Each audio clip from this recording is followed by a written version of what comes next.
तर बघा बाजीला जाऊन आली या आणि बाजीला मी आज काय आणलं या तर हे बघा चवळीची एक गड्डी आणली या आणि कांदा पात आणली या। तर कांदा पात जरा तुम्हाला मुडापलेली दिसत असेल, कॅरी बॅग मध्ये बसत नव्हती म्हणून त्या भाजीवाल्यांनी तशी मुडपून बसवली या कॅरी बॅग मध्ये। आणि इकडं लसूण आणला या, तर लसूण बघा 100 रुपये पावशेर आहे आमच्या इकडं आणि चवळी मला 25 रुपयाला आज भेटली या आणि कांदा पात पण 25 रुपयाला भेटली या। तर भाजीपाला थोडासा महाग झालेला आहे कारण त्या दिवशी पाठीमागच्या नाही आठवड्यामध्ये 2-3 दिवसाच्या पाठीमाग जरा 5 रुपयांनी कमी होता भाजीपाला, आज परत वाढला भाजीपाला। तर वाढू द्या, तसं काही प्रॉब्लेम नाही, आपल्याला किती महाग झाला तरी भाजीपाला खाण्याशिवाय आपल्याला पर्यायच नाही ना। दुसरं तर कडधान्य अजून डाळ पाणी हे तर सहसा मला तर नाही आवडत एवढं, म्हणजे कडधान्य हे सकाळच्या डब्याला असतं या आणि संध्याकाळी काय नाही काही भाजी लागतीच, म्हणजे पाली भाज्या काहीतरी लागतातच। आणि मला तर दुसरं काहीच खायचं नाही, मला तर लय पथ्य आहे। पथ्य म्हणजे मीठ खायचं नाही, मीठ म्हणजे नॉर्मल म्हणजे नाहीच्या बरोबरच आहे मीठ, आणि पालेभाज्याच खायच्यात।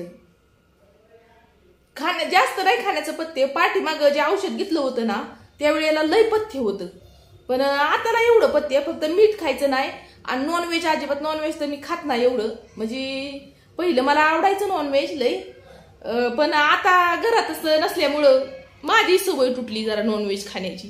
एवढं सहसा नॉनव्हेज नसतंय आमच्या घरामध्ये, 4-5-6 महिन्यांनी एखाद दिवशी असायचं नॉनव्हेज बरं का, पण ते पण आता म्हणजे नाहीच्या बराबरच आहे।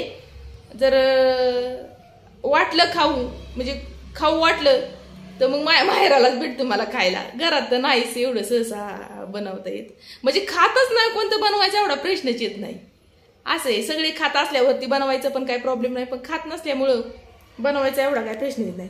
तर बघा आता मला विचारता आलं, म्हणजे काही जणांना माहिती नसणार आहे की पथ्य कशाचं पथ्य आहे, तर पाठीमाग जे मी व्हिडिओद्वारे तुम्हाला सांगितलेलं आहे काय ते म्हणजे असं की माझी तब्येत बरी नाही आणि जवळजवळ 2 महिने होऊन गेला, हा 3रा महिना लागलेला आहे।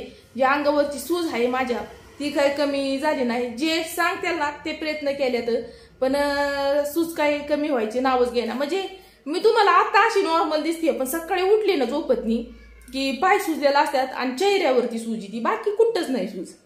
तर कशामुळे येते तर दवाखाना हे सगळं गेलेलं आहे बरं का, पण काय फरक जाणवला नाही एवढा, म्हणजे डॉक्टरांनाच औषध म्हणजे आजार कळाला नाही नक्की काय आजार आहे, मग औषध तर कशाच देणार ना डॉक्टर, असं झालं या, बाकी काही नाही। त्यामुळं मग आयुर्वेदिक पण औषधं 1 महिन्याची आयुर्वेदिक घेतली होती, म्हणजे जे सांगल ते आम्ही तिकडं म्हणजे घरातली माझ्या जे माझा भाव आहे ते घेऊन जातात मला बरं का, जे माणसं सांगतात ना, आता गावाकडे खेडेगावला कसं जास्त आयुर्वेदिकच औषधाकडं जास्त डोकं लावतात, म्हणजे जास्त करून दवाखान्यापेक्षा पहिला आयुर्वेदिकचं बघतात की ह्यानी फरक पडतोय का। आणि मी म्हणजे माझं माहेर आहे ना तिथं तर डोकं जरी दुखायला लागलं ना तरी गोळ्या बिळ्या खात नाहीत बरं का, पहिलं काहीतरी दुसरं घरात जे आपलं असेल ना काय की आता बघा ताप आला तर तो कसला बघा काहीतरी त्या झाडाचं नाव आहे, मला आता येईना बरं का त्या झाडाचं नाव, त्या झाडाच्या पाल्यामध्ये माणसाला झोपवतात, तर त्या माणसाचा ताप खरखरा उतरतोय, किती ताप येते ना त्या माणसाला, तर जास्त करून दवाखान्यात लगेच पळवत नाही, जास्त घरगुती उपाय करतात। अजून आपलं डोळं आलं तर शेवग्याचा पाला त्याच्यामध्ये टाकतात, डोळ्यामध्ये शेवग्याचा पालाचा रस आहे ना तो टाकतात, म्हणजे हे घरगुती उपाय लय माझ्या माहेरची लोक करतात, जास्त शक्यतो दवाखान्याचं जास्त नाही जास्त जात, काही जरी झालं तरी घरगुतीचं उपाय करतात माझ्या माहेरचे। ते खेडेगावचे लोक कशी पहिल्यापासून त्यांना असं माझं माहेर कसं असं म्हणजे असं डोंगरामध्ये तर मग त्या डोंगराचे जी लोक आहेत त्यांना जास्त करून आयुर्वेदिक औषधावरती लय म्हणजे विश्वास आहे, मग ती जास्त आयुर्वेदिक दवाखान्यात पहिलं आयुर्वेदिक करते, त्यांनी नाही फरक पडला तर मग दवाखान्याचं। मग तसंच मला पण त्यांनी 2 ठिकाणी नेली बरं का आमच्या गावाकडंच, पण एक पहिल्या ठिकाणी नेली तिथं पण लय पथ्य पाळलं मी, जवळजवळ 20-25 दिवस तिथं पण पथ्य, पण फरक पडला ना तर 4-5 महिन्यात पण म्हणलं तरी मी पथ्य पाळेल. फरकच नाही पडला तर मग आना पाण्या वाचून माणूस वाळून जातं या आणि फरक पडा ना, मग कसं काय? मग आना पाण्या वाचून मी होते अशक्त, असं होतंय ना. आता ही जी ट्रीटमेंट चालू केलेलं आहे ना, आमच्या गावाकडेच आहे, म्हणजे माझ्या माहेरच्या तिकडेच आहे ते गाव. तर तिथं ट्रीटमेंट चालू केलं, त्यांचं नाही काहीच पथ्य नाही त्यांचं. मी त्यांना आज फोन पण केला होता, मग ते मला म्हणलं की नाही का 4 दिवसात माणसाला फरक पडतो, पण तुम्हाला कसं काय फरक पडला नाही हेच काय कळलं. आता त्यांना सांगितलं मी की उद्याचा शेवटचा दिवस आहे आणि सोमवारपासून मी आपलं मीठ टाकून खाल्लं तर चालेल का?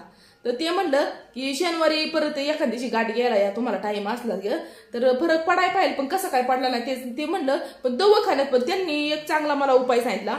म्हणलं तुम्ही दवाखान्यात पण हे करा. म्हणलं दवाखान्यात पण रिपोर्ट हे काढलेलं आहे, रिपोर्ट म्हणलं असं सांगितलेलं आहे मला, म्हणजे प्रोटीनचं पण कमी सांगितलंय आणि थायरॉइडचं पण सांगितलंय. तर म्हणले कदाचित त्याच्यानी पण येऊ शकते या.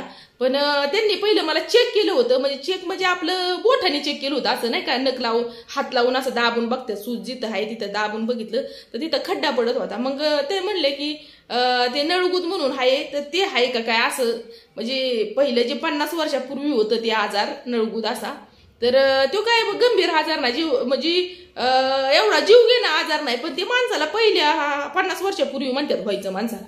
तर तसं ते औषध आयुर्वेदिक. पण त्यांनी चेक करून सांगितलं होतं मला, पण त्यांना पण काय हे कळाना. म्हणजे ते म्हणले फरक कसा, आता मी तर पथ्य बित्ते सगळं पाळते, पण आता फरकच नाही, काय करावं काय कळाना.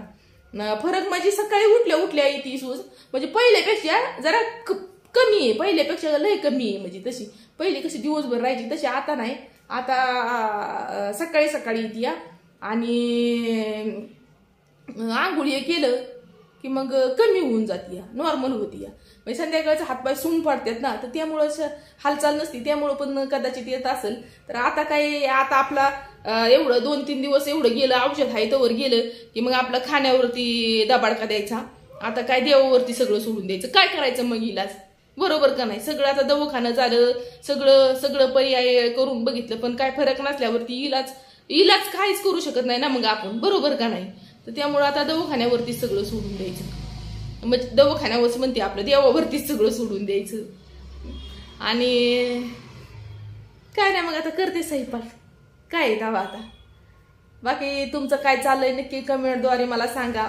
आणि काय थोडंसं बोलायचं होतं महत्वाचं, पण जाऊ दे आता, परतच्या व्हिडिओमध्ये मी बोलते तुम्हाला, म्हणजे विचारते. फक्त मला एका प्रश्नाचं उत्तर पाहिजे. तर मला कसं वाटतंय की ज्या अनुभवी लोक असतात त्यांच्याकडून आपल्याला ह्या प्रश्नाचं उत्तर भेटू शकतं या. तर पुढच्या व्हिडिओमध्ये मी तुम्हाला त्या प्रश्नाचं उत्तर नक्की विचारते की माझ्या मनामध्ये थोडासा म्हणजे एक दुःखी पण आहे थोडीशी, मी म्हणजे थोडीशी नाही म्हणजे लय दुःखी पण आहे, पण सांगू शकत नाही व्हिडिओद्वारे.